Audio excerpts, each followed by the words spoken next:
Just how does it feel right now? It seems like you guys have control, but at the same point in time, it's a tough Yeah, series. I don't know if you ever have control until you've won Yeah. the fourth game, particularly against a team like that, and particularly with how good they are at home. I think they played really well. I think we played a really smart, detailed road game, gave ourselves a chance to win, and found a way to win an important game. But the next one's always the most important, and this series is a long way from over.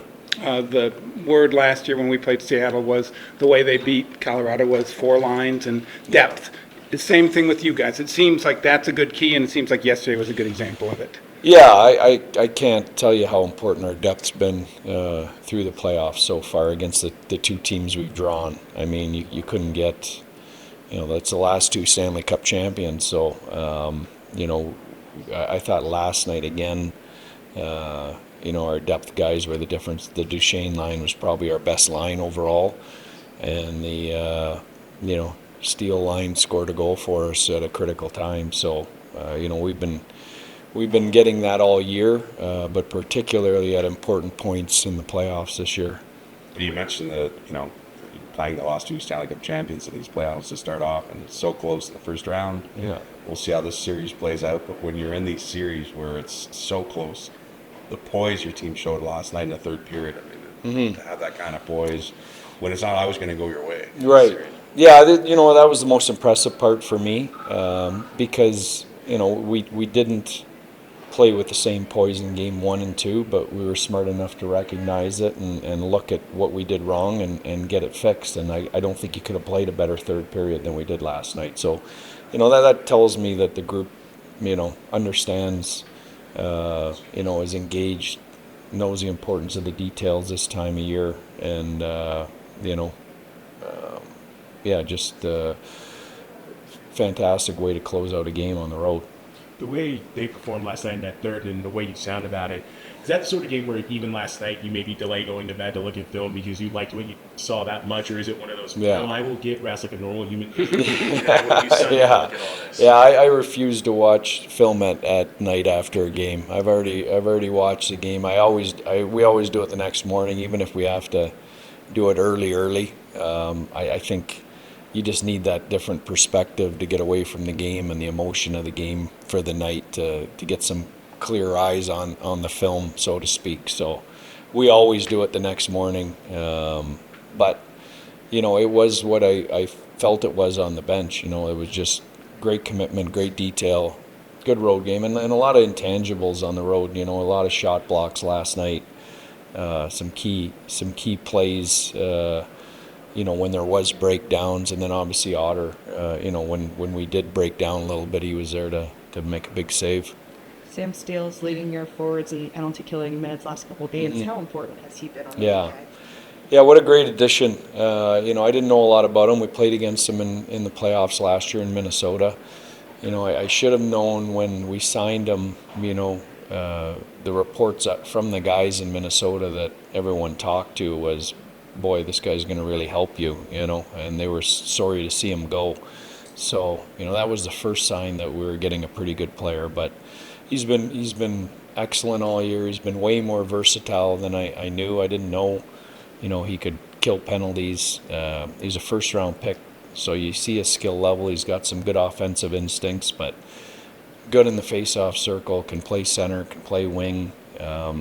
Just really a jackknife of a player, like can do a little bit almost everything. So been really, really valuable for us. It came. Oh, go ahead. And Essa Lindell also obviously great on the penalty kill.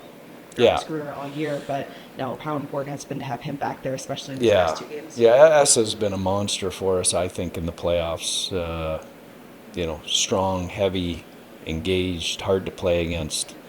That group of defensemen, I think, a little bit underappreciated for how hard they defend. Everyone talks about the numbers, and you see Merrill fly up the ice and you see Harley fly up the ice, but those guys defend hard, and they're hard to play against, and they're tough around our net. And Essa is one of the leaders in those departments. because of Sam's skill and his numbers, he's kind of had a hard time finding a niche. They moved him all over in Minnesota. I think same thing in Anaheim. Is it good for a player to maybe just get that one job, one role, one line to play on it? Because it seems like it's helped him. Yeah. Well, I think every team needs a guy like Sam Steele. Yeah. You know, that you know, the what he does is he's a mismatch in the depth of your lineups because of his skill. Right.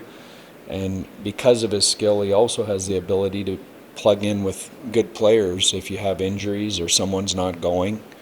You know, those guys are invaluable. Could I ask you about Ryan Suter? You know, how delicate it is to deal with a guy that was one of the best for a long time. He's 39 now, and obviously he still has an important role in his team, but different than what he's been used to.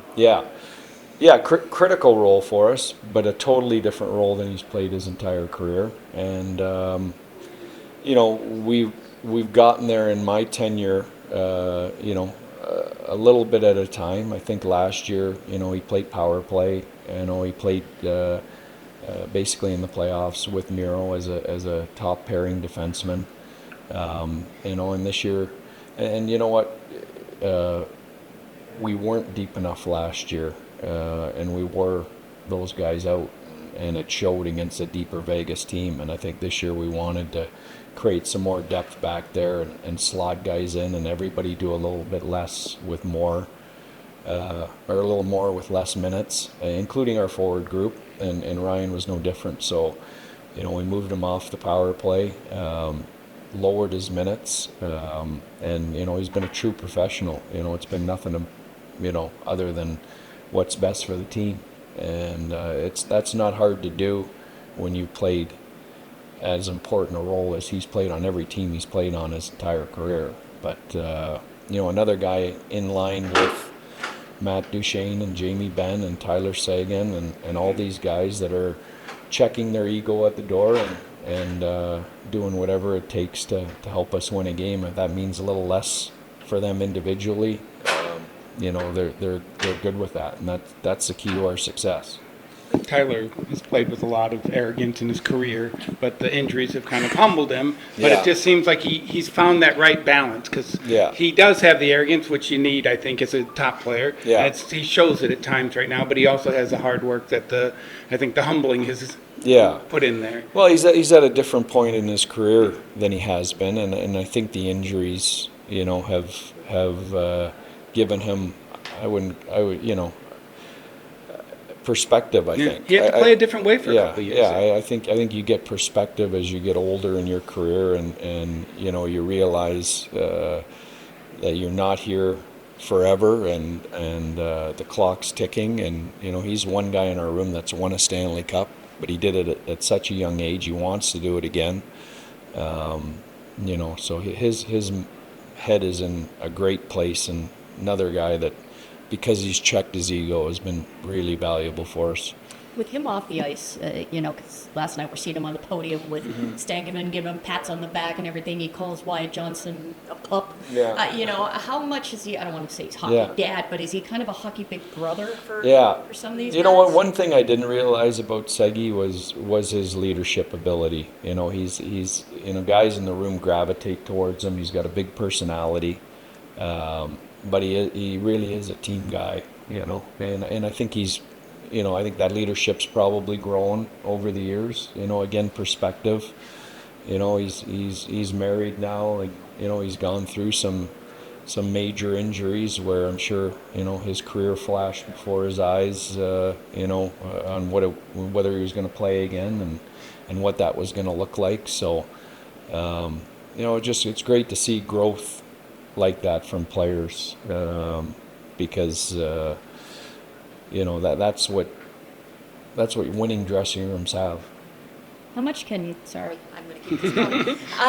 When you have guys like Stankoven and Johnston and everything, not just their presence, but also what they're doing, how much can that add to a better team in terms of that energy boost, just kind of that youthful energy that you know, veterans kind of need a jolt sometimes? Yeah, for sure. And I would put Harley in that category too, and no one talks about him. I mean, he's the same, he's maybe a year older than those guys, you know. So, you know, all three of those kids are playing big roles for us, major roles. And and they do have energy, and they don't look as fatigued, on back-to-back nights or as the series gets going. You need those young legs, if you're going to go anywhere and go through the gauntlet and the grind of what we're going through right now. So those guys bring a youthful enthusiasm every day that I think is contagious to our group.